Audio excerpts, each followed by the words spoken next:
Olá, meus amigos, que o Deus de Abraão, o Deus de Isaac, o Deus de Jacó, seja com vocês. Ele venha fazer a luz do seu rosto brilhar na sua vida. Que isso aconteça. Essa é uma oração que eu faço. Eu não apenas desejo ou falo palavras, eu quero que o meu Senhor seja glorificado na sua vida. Porque essa é a vontade de Deus para cada um de nós. Deus é Pai.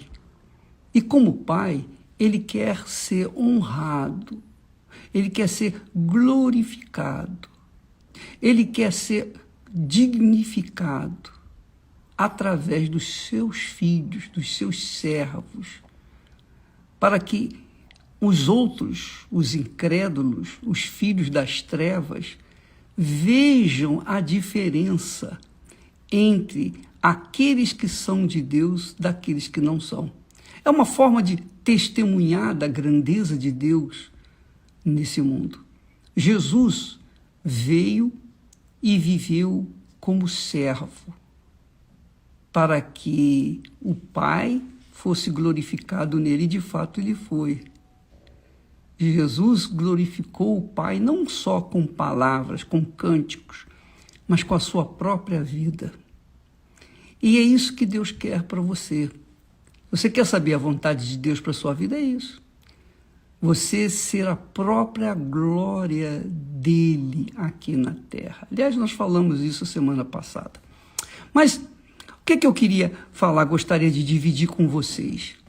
No relacionamento servo e senhor, conforme nós vimos falando, que é extremamente importante para você se posicionar, ou melhor, para você se autoavaliar, para que você venha saber quem é você diante de Deus. Só isso. Você usar a sua fé com inteligência para avaliar-se e ver a imagem de Deus na sua vida através da palavra dele. Porque a Bíblia reflete, é como um espelho, reflete a imagem de Deus, do Deus que nós servimos, seja ele o Deus vivo, o Deus de Abraão, de Isaac, de Israel, ou o Mamon.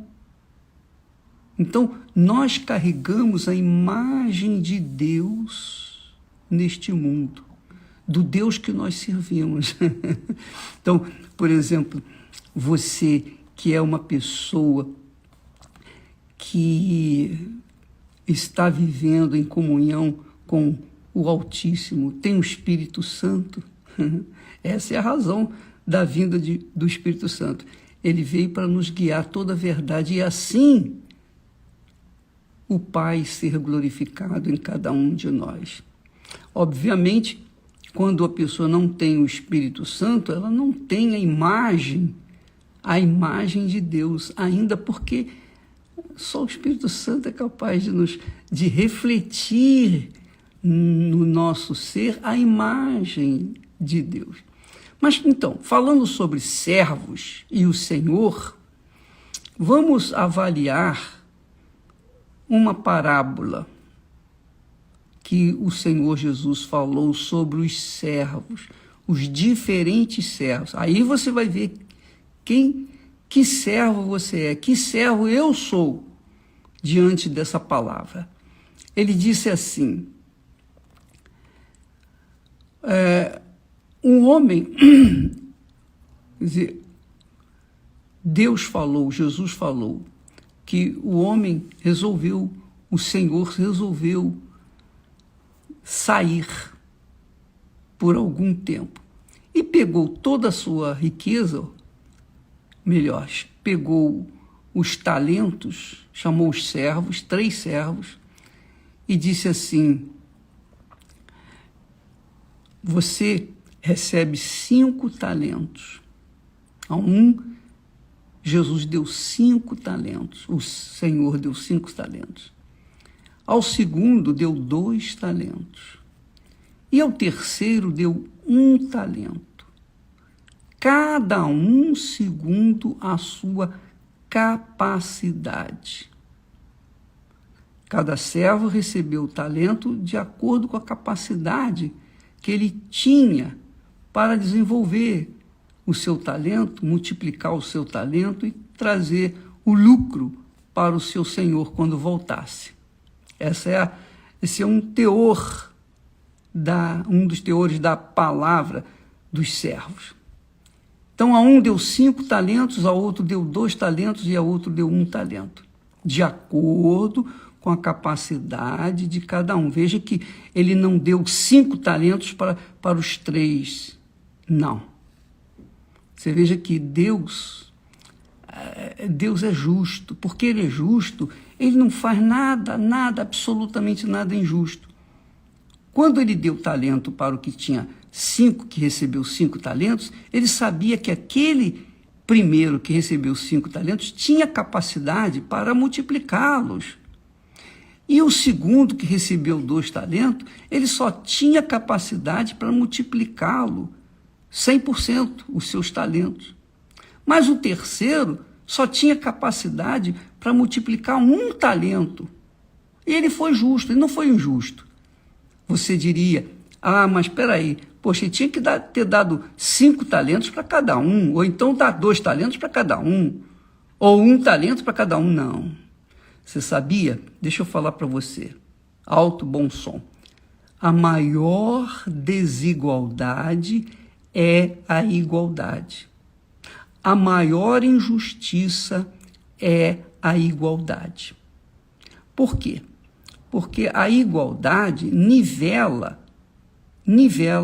os que são capazes daqueles que não são capazes. Então, quando se nivela os incapazes com os capazes, isso é uma injustiça. Então, por isso que Deus chamou para a igreja, constituiu para a igreja, a sua igreja, apóstolos, profetas, pastores, mestres. Quer dizer, cada um na sua função, mas de acordo com a capacidade de cada um. Então, Deus é justo, ele dá talento na medida que nós possamos multiplicar. Então, quando ele voltou e fez acertar as contas com os servos, o que tinha ganho 5 talentos, multiplicou-os, trouxe mais 5, 10 talentos. Então Deus, o Senhor, disse-lhe, muito bom, servo bom e fiel. Servo bom e fiel. Não disse servo bom, legal, não. Servo bom e fiel. Tem que ser bom e fiel. Não basta ser bom, tem que ser fiel. Não basta ser fiel, tem que ser bom. Tem que ser bom e tem que ser fiel. Então, aquele que recebeu 5 talentos, devolveu mais 5 e o Senhor lhe elogiou o seu trabalho, o seu desempenho e viu que ele realmente tinha condições de multiplicar os talentos. Ao segundo servo, não está falando de incrédulo, não. Ao segundo servo veio, Senhor, o Senhor me deu 2 talentos e eu os multipliquei. Eu tenho aqui 4 talentos. Então Deus falou para ele, ou o Senhor disse-lhe, muito bom. Você multiplicou os seus 2 talentos, então você é considerado bom e fiel também. Foste fiel, um pouco, sobre o muito te colocarei. Muito legal isso, né? E muito bacana, muito bacana. Foste fiel no pouco, sobre o muito te colocarei. Mas chegando o terceiro servo, eu não sei se esse servo era obreiro, se ele era pastor, se era bispo, eu não sei que tipo de servo era. Eu sei que era servo, mas era um servo do Senhor. Ele era um servo do Altíssimo. E ele havia recebido 1 talento. Então, quando ele recebeu 1 talento, ele foi, o que ele fez? Ao invés de multiplicar o seu talento, ele escondeu o seu talento. Ele disse assim: atemorizado, escondi na terra o teu talento.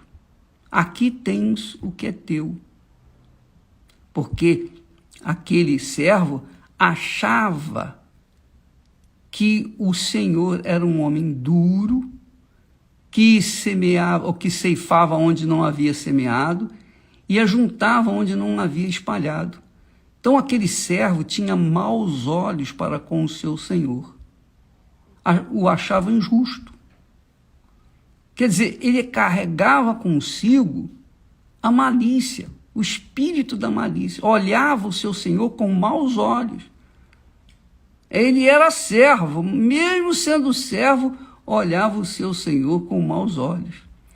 Então ele respondeu: sabendo que és um homem assim, atemorizado, escondi na terra o teu talento, e aqui tens o que é teu.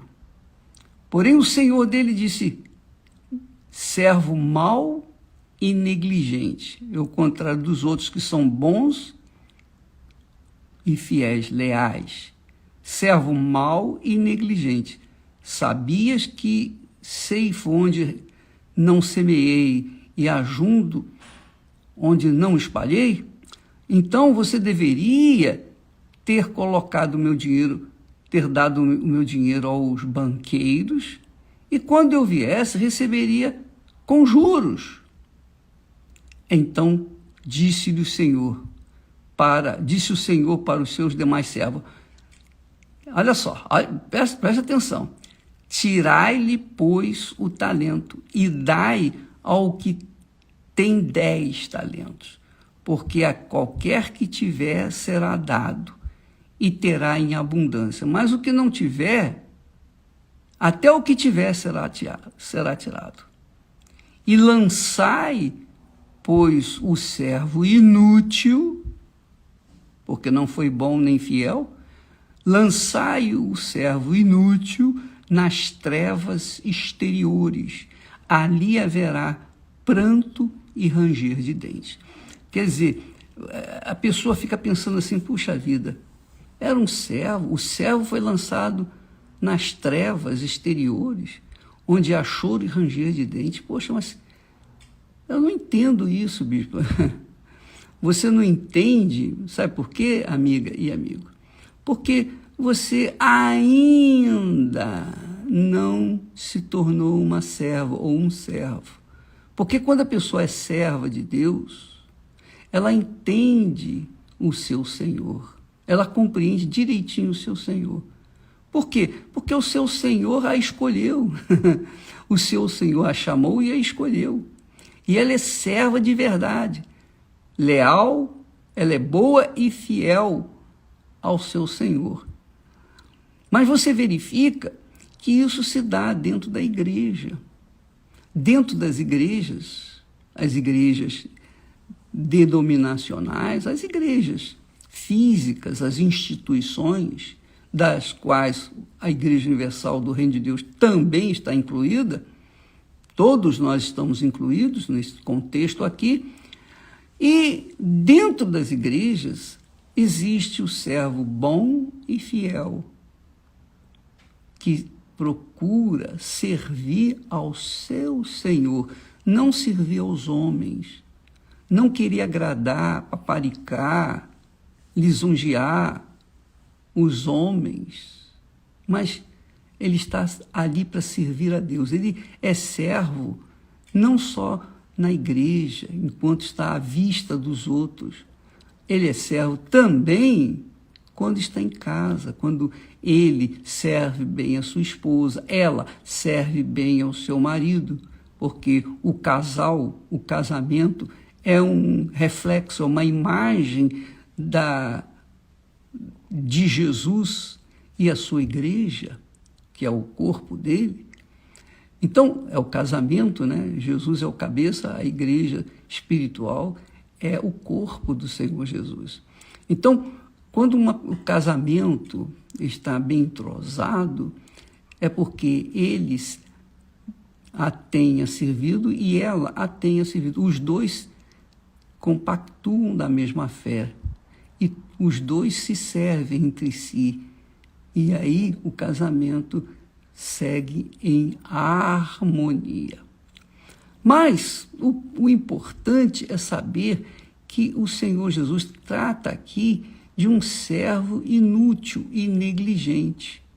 Um servo como tantos têm vivido nesse mundo afora. Porque quem é servo bom e leal, fiel, esse servo não dá problema para o seu senhor. Esse servo ele não é negligente, ele não é rebelde, ele não é uma pessoa difícil de se lidar, porque ele é bom no que faz e é leal ao seu senhor. Avalie, minha amiga e meu amigo, a sua vida. Que tipo de serva, de servo você é? Eu me avalio, eu procuro ver, eu sou cheio de falhas, defeitos, erros, porque eu sou homem. Todos nós erramos, todos nós falhamos, todos nós pecamos, porque está escrito que aquele que diz que não tem pecado é mentiroso, não é? Então todos nós falhamos, mas aqui não se trata da falha de pecados, aqui se trata do caráter, porque há os servos bons e fiéis e há os servos negligentes e infiéis, ou servos que não tratam o Senhor da forma como ele deve ser tratado. Servos maus e negligentes. É o que mais existe dentro das igrejas, desgraçadamente, infelizmente. Essa é uma realidade triste, mas é uma realidade. É uma realidade. Então, você quando vê, por exemplo, pastores que saem por aí atirando para tudo quanto é lado, você vê, por exemplo, quando o servo é verdadeiro, é bom e fiel, ele não se importa em agradar aos homens, porque ele não espera a honra, a glória dos homens. Ele espera a glória do seu Senhor. É o Senhor, o Pai, quem honra aqueles que servem ao Senhor Jesus. Então, quando o servo é servo, ele é bom e é fiel. Mas quando o servo não serve, ele é mau e negligente. E por isso a vida desse servo fica travada, amarrada, presa. E essa é uma das razões porque muitas pessoas dizem: o Senhor é meu pastor, nada me faltará. Coisa mais simples falar isso, confessar isso. Mas quando vai olhar com lupa a vida desse servo ou dessa serva, se vê muita coisa errada. Nota-se logo que é mau, ou serva má, e negligente, infiel, desleal. E aí a vida está assim, é por conta disso. A culpa não é dos outros, não. A culpa não é por causa do seu Senhor, não. A culpa é por causa de si próprio.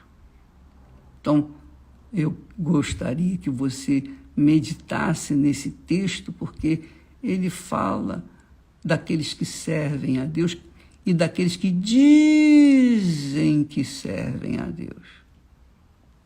Você vai vê-los, tanto um quanto o outro, para que você venha colocar as barbas de molho e não venha se iludir seguindo a pessoas, aos seres humanos.